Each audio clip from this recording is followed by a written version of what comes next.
boy, oh boy, oh boy, is there a lot to talk about today. So, did anybody see that Patriots-Chiefs game last night? God, I'm not even a Chiefs fan and I was biting my nails, so we had to start there. Alright, it's Monday morning. Hope everybody's having a good Monday.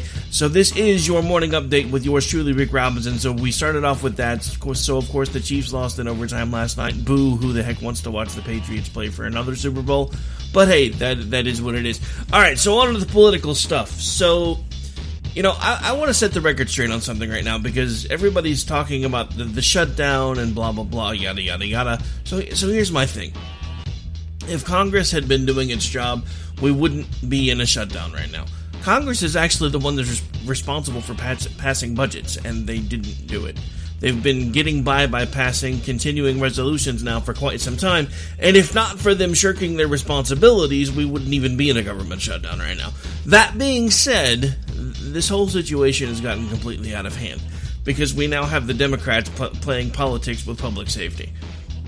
You know, it was one thing when Barack Obama decided that he wanted to shut down the government for Obamacare, because there is no government mandate for medical coverages. There is, however, a government mandate for public safety. That's actually the primary reason the federal government exists, is to make sure that we are safe. That is their job. And they are shirking that responsibility. And all you hear from Nancy Pelosi is, I'm not a fan of a wall. No wall. I'm not a fan of a wall.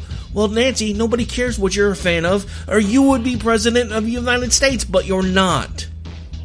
So let's find a compromise, let's get the government back open, and most of all, let's find a way to do what the Customs and Border Patrol agents are asking for, which is a 230-mile segment of steel slats, otherwise known as a physical barrier, which all of you were fine with for several years up until now. Now, we also have this issue with the media. I hate to say this, but Donald Trump is right. The media does seem to have in fact become an enemy of the people. I say this after watching an entire day where a Buzzfeed story, Buzzfeed of all places, was the lead story for an entire day before the Mueller camp finally came out and said, no, this information is not correct. I think Mueller did it to save face, but at the same time, I wonder why he waited so long to do so.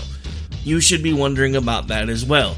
We also have now this story in Kentucky where there were high school kids that were supposedly confronting some protesters, and it turns out the entire story, the entire narrative for the story, has been proven to be wrong, and yet the media is still leading with the story as it originally aired, which is, you know, a bunch of kids wearing MAGA hats, otherwise known as American Nazis, tormenting Native Americans. Alright folks, I am Rick Robinson, and this has been Top of the morning.